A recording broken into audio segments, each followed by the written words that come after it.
할렐루야. 28일 날 많은 우리 성도님들이 한국을 가셨습니다. 한국에서 우리와 함께 예배 드리고 있는 우리 성도님들 할렐루야. 네, 여러분들 고국에서 아주 행복한 시간 보내시고 또 건강한 모습으로 다시 만나기 바랍니다.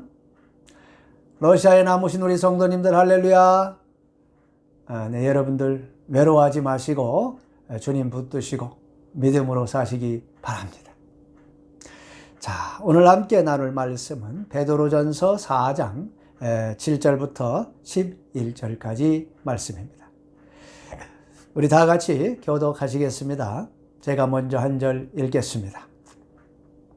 만물의 마지막이 가까이 왔으니 그러므로 너희는 정신을 차리고 근신하여 기도하라. 무엇보다도 뜨겁게 서로 사랑할지니 사랑은 허다한 죄를 덮느니라. 서로 대접하기를 원망 없이 하고 각각 은사를 받은 대로 하나님의 여러 가지 은혜를 맡은 선한 정직이 같이 서로 봉사하라. 다 같이요. 만일 누가 말하려면 하나님의 말씀을 하는 것 같이 하고 누가 봉사하려면 하나님이 공급하시는 힘으로 하는 것 같이 하라. 이는 범사에 예수 그리스도로 말미암아 하나님이 영광을 받으시게 하려 함이니 그에게 영광과 권능이 세세 무궁하도록 있느니라. 아멘. 오늘은 베드로전서 13번째 강해입니다. 지난주에 우리는 고난의 유익에 대해서 살펴보았습니다. 우리에게 고통과 절망감을 안겨주는 고난도 하나님의 허락하심 속에서 우리에게 다가오는 것이다 말씀드렸습니다.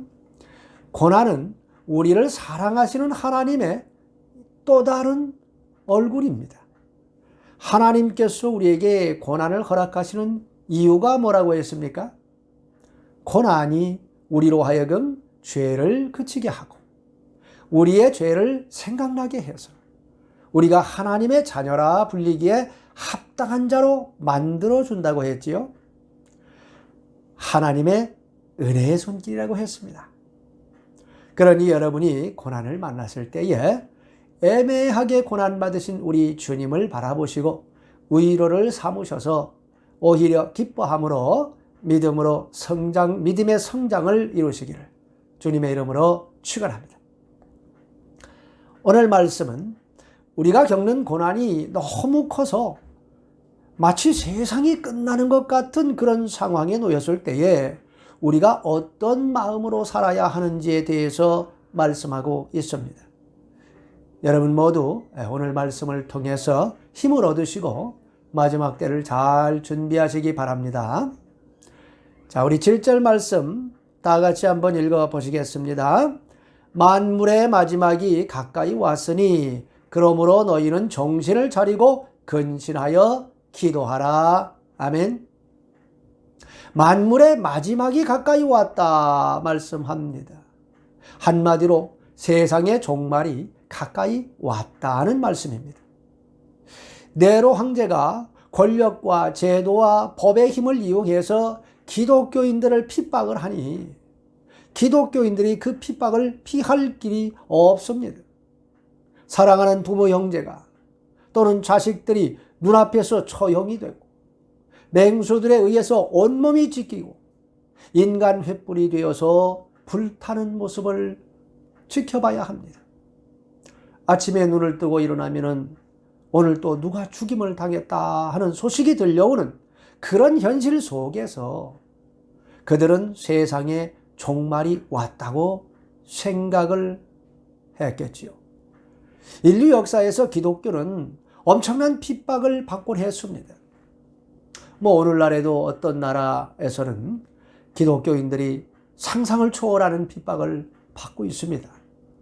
마을 주민들이 다 같이 나와서 핍박을 하기도 하고 수용소에서 중노동에 시달리기도 하고 총살을 당하기도 하지요. 또 자매님들이 집단적으로 유린을 당하기도 합니다. 이런 현실에 직면하면 내일에 대한 보장이 없습니다. 마지막 때가 되었다는 생각이 들 수밖에 없지요. 이런 현실 속에서 신앙을 지킨다는 것 너무나 힘들고 어려운 일입니다. 우리 대한민국이나 러시아는 지금 기독교에 대한 핍박이 없습니다. 물론 순교자들의 피가 많이 흘려서 오늘날 이런 종교의 자유를 우리가 잠시 맛보고 있는 것이지요. 하지만 이런 자유가 언제 또 위협을 받게 될지 우리는 알 수 없습니다. 분명한 것은 인류의 종말이 가까워지면 가까워질수록 기독교의 입지가 점점 더 좁아질 것이고 신앙을 지키는 것이 점점 더 어려워질 것입니다. 우리 자녀 세대에 신앙을 지키기가 더욱더 어려워질 것입니다. 지금 우리가 우리 자녀들을 말씀 위에 잘 세워주지 않으면 우리 자녀들이 사회에 나아갔을 때 신앙을 지키기가 참으로 어려울 것입니다. 만물의 마지막이 가까이 왔다 말씀하고 있습니다. 만물을 창조하신 분은 우리 하나님 아버지십니다. 하나님께서 이 만물을 창조하실 때에 시작과 끝을 정해놓으셨습니다. 이 만물 가운데 지구를 창설하시고 인간을 위해서 물 위에 땅을 펴셨다. 성경은 그렇게 분명히 말씀하고 있습니다. 이 땅의 인류는 시작과 끝이 있습니다. 앞에서 우리는 노아의 홍수 심판을 통해서 인류가 아담으로부터 시작되었다가 노아의 때에 멸망당하는 것을 살펴봤습니다. 물로 인류를 심판하신 우리 하나님께서 이제 우리가 속한 이 인류는 불로 심판하실 것이라고 말씀하셨습니다. 인류는 계속해서 신무기들을 생산하고 있습니다. 서로 더 큰 힘을 가지기 위해서 러시아, 중국, 미국과 같은 강대국들이 무기 개발을 경쟁하여서 신형 무기들을 계속 만들어내고 발전하고 있습니다. 자국을 방어하기 위해서 만들 수밖에 없는 것이죠. 신형 무기를 가져야만 힘을 가질 수 있기 때문입니다. 지금 중국과 미국이 신냉전을 시작했습니다. 그들의 패권 싸움의 목적은 전 세계에 대한 통제권을 먼저 손에 넣는 것입니다. 전 세계를 하나의 시스템으로 만들어서 누가 그 통제권을 가질 것이냐에 대한 싸움인 것이지요. 이것을 가능하게 해줄 인공지능 산업을 누가 주도할 것인가 하는 것입니다. 결국 인류가 만든 무기가 언젠가 서로 충돌하게 되어서 멸망을 불러오게 될 것입니다. 이것에 대해서 사도 요한이 계시록에 이미 기록해 놓았습니다. 하나님 아버지께서는 시간의 밖에 존재하시기 때문에 인류의 시작과 끝을 다 지금이라고 하는 그 시간 속에서 보시기 때문에 요한에게 앞으로 인류 역사에 무슨 일이 벌어질 것인가를 보여주시고 기록하게 하셨던 것이고 또 그 기록된 대로 진행되어 나갈 것입니다.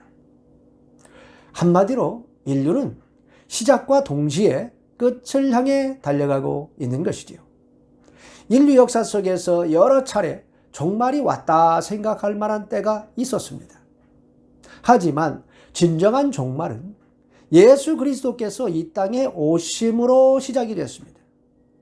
예수님께서 오실 길을 예비하기 위해서 먼저 보냄을 받은 세례 요한이 회개하라 천국이 가까이 왔느니라 이렇게 선포했을 때에 본격적인 종말의 예고가 있었고 예수님께서 오셔서 회개하라 천국이 가까이 왔느니라 선포하시는 순간에 종말은 본격적으로 시작이 된 것입니다. 또한 예수님께서 십자가에 못 박혀 죽임을 당하시고 사망 권세 깨뜨리고 부활하신 후에 하늘로 승천하실 때에 천사들이 하늘로 올라가시는 모습, 이 모습 그대로 주님께서 다시 오실 것이다 말을 했고 예수님께서도 직접 내가 속히 오리라 말씀하셨기 때문에 주님의 재림에 맞춰서 이 인류의 역사는 끝나는 것입니다. 그런데 교회를 다니시는 분들이 천국에 대해서는 듣기를 좋아하시는데요. 종말에 대해서는 듣기 싫어하십니다. 그것은 주님을 사랑하지 않기 때문에 그래요. 주님을 사랑하는 분들에게는 주님의 재림이 가장 기쁜 소식이고 학수고대하며 기다리는 사건이 됩니다. 그러나 성령으로 거듭나지 않으신 분들에게는 주님의 재림은 이게 두려운 것이기 때문에 듣기 싫은 것이죠. 여러분, 이 땅에 교회가 왜 존재해야 합니까? 여러분은 왜 교회를 다니십니까? 마음의 위로와 평강을 얻기 위해서입니까? 이 땅에서 축복받아 잘 살기 위해서입니까? 하나님의 저주를 피하기 위해서입니까? 이 땅에 교회가 필요한 진짜 이유, 우리가 교회를 다녀야 하는 진짜 이유는 주님을 맞을 준비를 잘 하기 위해서인 줄 믿으시기 바랍니다. 그래야 됩니다. 오늘이 하나님 아버지께서 우리에게 허락하신 마지막이라고 생각을 하며 하나님의 나라와 의를 위해서 내가 무엇을 해야 할까? 진지하게 기도하며 최선을 다해 사는 참된 하나님의 자녀를 세우는 것, 그것이 교회의 존재 목적입니다. 할렐루야. 그래서 마지막 때를 살고 있는 저와 여러분에게 베드로 사도의 입을 통하여 주님께서는 다음 3가지를 권면하고 계십니다. 첫째로 정신을 차리고 근신하여 기도하라 말씀하고 있습니다. 자, 우리 7절 말씀 하반절에 보시면 그러므로 너희는 정신을 차리고 근신하여 기도하라 말씀합니다.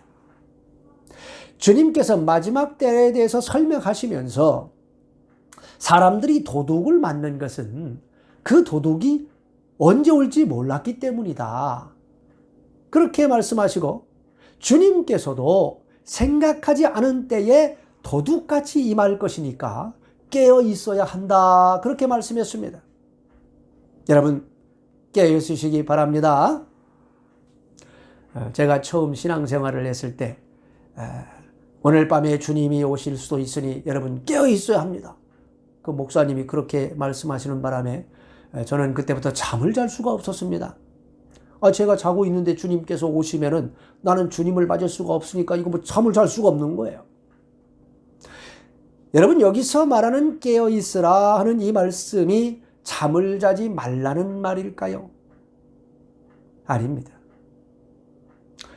이단들이 주님께서 곧 재림할 것이니 깨어 있어야 한다고 매일 교회로 나오게 해가지고 가정을 버리고 또 산으로 들로 끌고 다니면서 영혼과 재산을 도둑질하고 있지요. 여러분, 이런 이상한 종교 집단에 속지 않기 위해서 우리가 말씀을 잘 알아야 합니다. 우리 다 같이 데살로니가 전서 5장 4절 말씀을 한번 읽어보겠습니다. 형제들아, 너희는 어둠에 있지 아니하며 그날이 도둑같이 너희에게 임하지 못하리니. 할렐루야. 형제들아, 즉 주님을 믿어서 한 형제된 자들아, 즉 성도들아, 너희는 어둠에 있지 않은 자들이다. 그렇게 말하잖아요. 왜 그렇습니까? 우리는 이 땅에 참 빛으로 오신 예수님의 영인 성령을 마음에 모신 자들입니다. 그래서 우리는 빛의 자녀가 됐고 낮의 자녀가 되었다고 말하잖아요. 할렐루야. 여러분, 도둑은 밤중에 오는 손님입니다. 예수 그리스도를 믿지 않아서 세상 어둠 가운데 있는 영혼들에게는 주님께서 도둑같이 임하시지요. 그러나 우리에게는 절대로 도둑같이 임하실 수가 없습니다. 왜 그렇습니까? 우리는 주님께서 재림할 것을 믿고 기다리고 있는 자들이기 때문입니다. 할렐루야. 우리는 이미 알고 있습니다. 그러니 저와 여러분에게 주님의 재림이라는 것은 전혀 놀라운 일이 아니지요. 예상 못했던 일이 아닙니다. 당연히 있어야 하는 일이고 우리가 지금 기다리고 있는 일입니다. 할렐루야. 그러니까 여러분 밤에 편안하게 주무셔도 된다 그 말이에요. 나는 좀 불안하다. 혹 그런 분이 있으면은 주무시기 전에 기도하세요. 주님, 오늘 밤 오셔더라도 저를 잊지 말아주세요. 그렇게 기도하고 주무세요. 우리에게 주님의 재림은 두려운 소식이 아니라 기쁨의 소식이 되어야 맞습니다. 할렐루야. 혹시 주님의 재림이 두려우신 분은 내가 구원을 받은 게 맞는지 다시 한번 스스로 체크를 해보셔야 됩니다. 그러니까 주님께서 깨어있으라 하신 것은 육적인 잠을 자지 말라는 말씀이 아니고 영적인 잠에서 깨어나라는 말씀이에요. 즉 예수 그리스도를 믿어서 영적으로 거듭난 성도가 되라 하는 말씀입니다. 2000여 년 전에 베드로의 입을 통해서 만물의 마지막이 가까이 왔다 그렇게 말씀했습니다. 그러니까 저와 여러분은 마지막 때에 훨씬 더 지금 가까이 와 있는 것이죠. 또 우리가 언제 죽을지 모릅니다. 오늘이라도 죽으면은 곧바로 주님 앞에 우리는 다 서야 돼요. 그러니까 개인적인 종말은 다 누구나 코앞에 다 와 있는 거예요. 그러니까 아직 생명이 우리에게 붙어 있을 때에 여러분 예수 그리스도를 꼭 믿으셔서 영생을 소유하시고 천국의 자녀가 되셔서 언제 주님께서 오시든 구원을 받으시기 바랍니다. 자, 우리가 영적인 잠을 자지 않기 위해서는 기도해야 합니다. 기도는 하나님과의 대화입니다. 기도를 하라 그러면은 겁을 내시는 분들이 가끔 있는데 여러분 기도는 절대로 어려운 게 아니에요. 그냥 주님을 부르시고 주님과 대화하는 게 기도입니다. 여러분이 친한 사람을 만나면 어떻게 하십니까 여러분? 그냥 서로 얼굴만 멀뚱멀뚱 쳐다보고 가만히 서 계십니까? 아니잖아요. 인사는 하려고 하잖아요. 인사를. 그 다음에 근황을 묻잖아요. 어떻게 사셨습니까? 그리고 또 자기에게 있었던 일들을 이렇게 다 얘기하잖아요. 자신의 마음의 근심과 괴로움을 토로하지요. 친한 사람들과 여러분이 하는 그 대화를 하나님과 하는 게 그게 기도예요. 그러니까 기도를 겁내시면 안 됩니다. 기도를 하지 않는다는 것은 하나님과의 친밀한 관계가 형성되지 않았다 하는 말입니다. 기도를 하는 것이 왜 중요한가 하면은 만물의 마지막이 가까이 왔기 때문입니다. 아멘. 혹독한 핍박을 이길 수 있는 길은 기도뿐입니다. 성도들이 이 땅에서 만나는 고난과 환난과 핍박을 이길 수 있는 가장 강력한 무기를 우리 하나님께서 주셨는데 그것이 바로 기도입니다. 주님께서는 너희가 내 이름으로 구하면 무엇이든지 구하면 내가 시행하리라 그렇게 약속하셨습니다. 그러니까 우리는 주님의 약속을 믿고 기도하면 되는 거예요. 그러면 우리 주님께서 천사를 동원하시고 환경을 바꾸어 주시고 때에 맞게 역사해 주시고 피할 길을 열어 주실 줄 믿습니다. 우리의 사명이 끝나기 전까지는 우리를 통해서 하나님께서 하나님의 일을 진행해 나가실 것입니다. 그리고 우리의 사명이 끝나면 우리 영혼을 천국으로 데려갈 것입니다. 할렐루야. 자, 예수님께서 어느 날 이런 비유를 말씀하셨습니다. 하나님을 두려워하지도 않고 사람을 무시하는 재판관이 있었느니라. 그는 돈을 위해서라면 재판도 거꾸로 하는 아주 불의한 사람이었다. 어느 날 억울한 일을 당한 한 과부가 그를 찾아와서 자신의 원한을 좀 풀어달라고 하소연을 했느니라. 그는 그녀가 돈이 없는 여자인 것을 한눈에 알아보고서 그녀를 무시했다. 하지만 그 과부는 매일 찾아와서 울고불고 하소연을 했느니라. 저리 가라고 소리를 쳐보았지만 그녀는 계속 쫓아다니면서 사정을 했다. 결국 그 재판관이 질려가지고 속으로 생각하기를 내가 이거 하나님도 두려워하지 않고 사람을 무시하는 사람인데 저 여인 저거 원한 풀어주지 않았다가는 내가 제 명대로 못 살겠구나. 저 여자의 원한을 빨리 풀어주고 보내야겠구나. 그렇게 생각을 했느니라. 하물며 하나님께서 밤낮 그에게 부르짖는 택하신 자들의 원한을 풀어주지 않겠느냐? 그리고 이렇게 말씀하셨습니다. 우리 누가복음 18장 8절 말씀 다 같이 읽어보시겠습니다. 내가 너희에게 이르노니 속히 그 원한을 풀어주시리라. 그러나 인자가 올 때 세상에서 믿음을 보겠느냐 하시니라. 우리가 하나님 아버지께 기도하면 아버지 하나님께서 들어주실 줄 믿으시기 바랍니다. 만물의 마지막이 그런데 우리 예수님께서 그러나 인자가 올 때에 세상에서 믿음을 보겠느냐 그렇게 말씀했어요. 만물의 마지막이 가까워올수록 믿음을 가지고 우리 하나님께 나와서 기도하는 사람을 찾아보기가 어렵다는 말씀입니다. 하나님께서 살아계시며 우리의 기도에 응답해 주시는 분이라고 믿고 나와서 기도를 올리는 사람이 갈수록 찾아보기가 어려워질 것이다. 그렇게 말씀하는 거예요.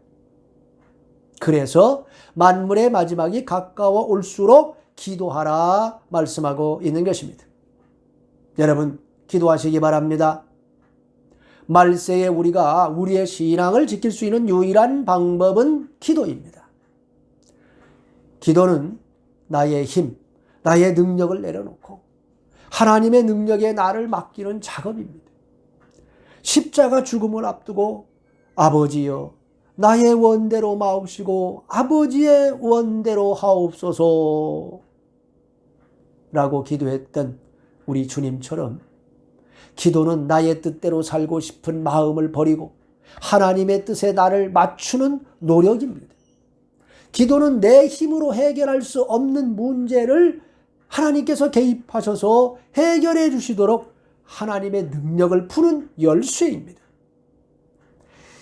야고보의 목을 베어버린 헤롯 왕이 베드로마저 잡아다가 감옥에 가두었을 때에 온 교회가 그를 위해서 기도했습니다. 당시에 예루살렘에 있던 성도들은 5,000명이 이미 넘었을 때입니다. 그들이 막 중보 기도를 하자 천사가 파견되고 옥문이 열려버리고 베드로가 나옵니다. 또한 그를 감옥에 집어넣었던 헤롯 왕이 병에 걸려서 죽어버립니다. 여러분, 기도는 하늘의 능력을 이 땅에 풀어내는 열쇠입니다.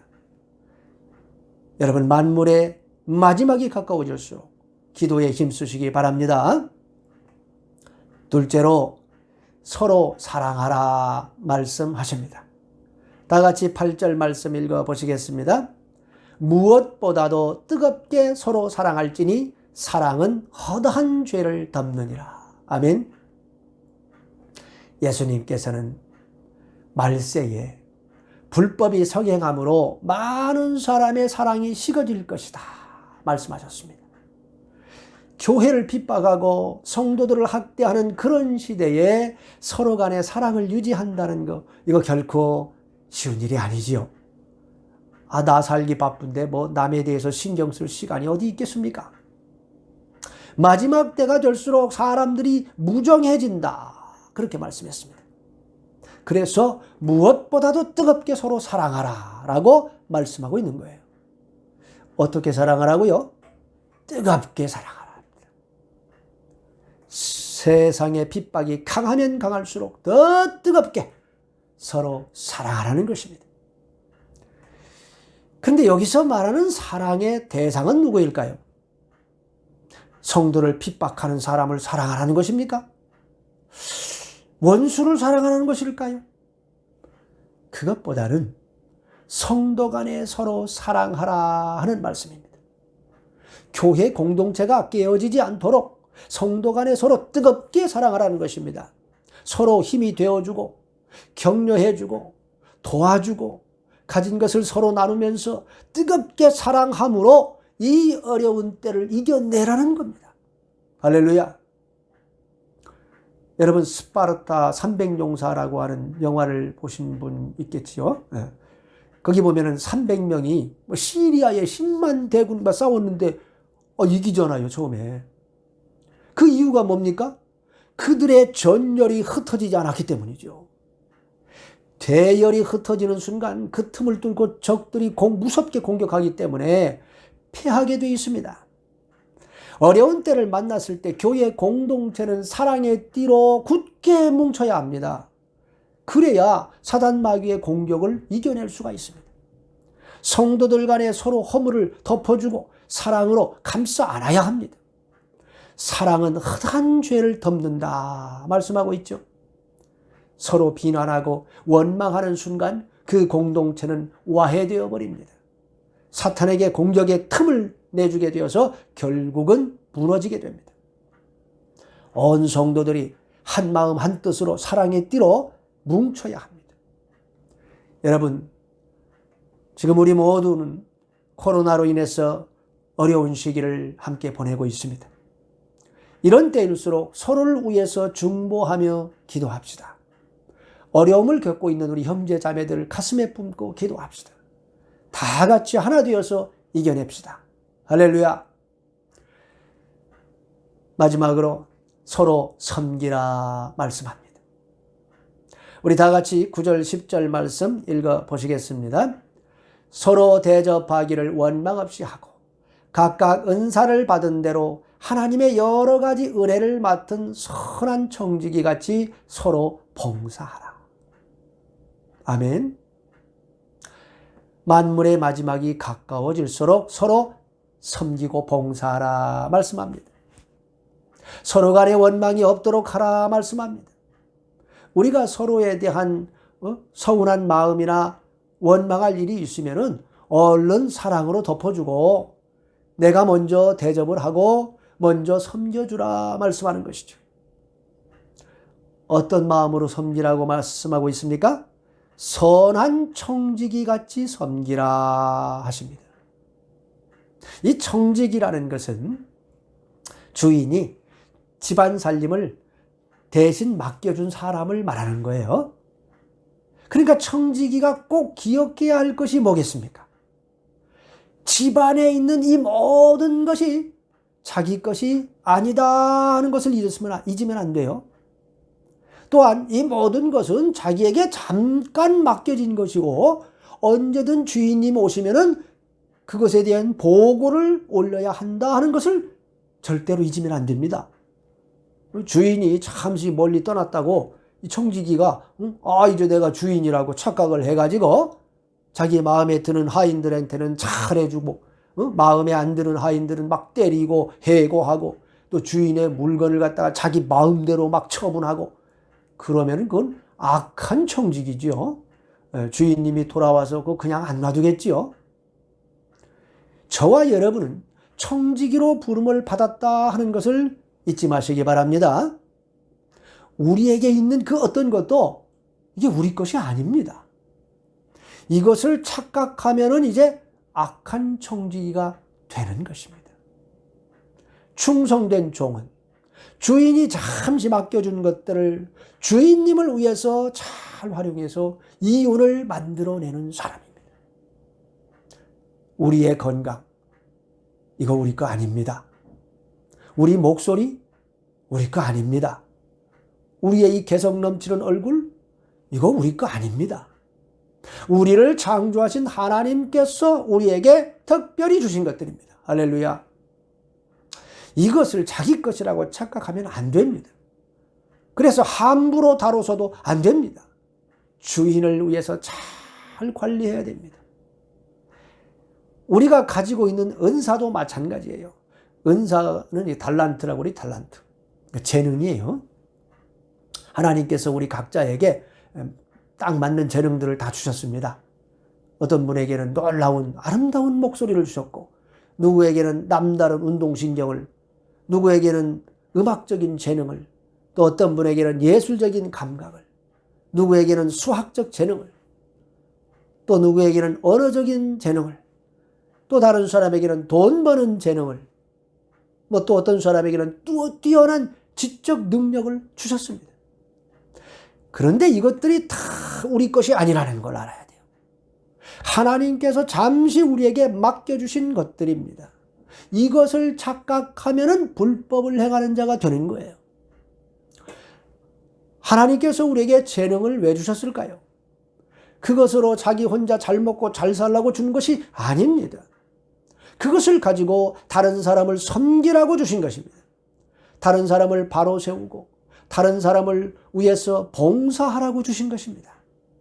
그래서 그 은사를 가지고 하나님께 영광을 돌리라고 주신 줄 믿으시기 바랍니다. 여러분이 받은 은사를 다른 사람을 섬기는 데 사용하시면은 우리 하나님 아버지께서 아주 기뻐하시고 여러분의 그 은사가 더욱더 빛을 발할 수 있도록 역사해 주시고 장을 열어주십니다. 그래서 여러분도 함께 더불어서 배부르게 만들어 주십니다. 한마디로 거룩한 부자, 성부가 되게 해 주시지요.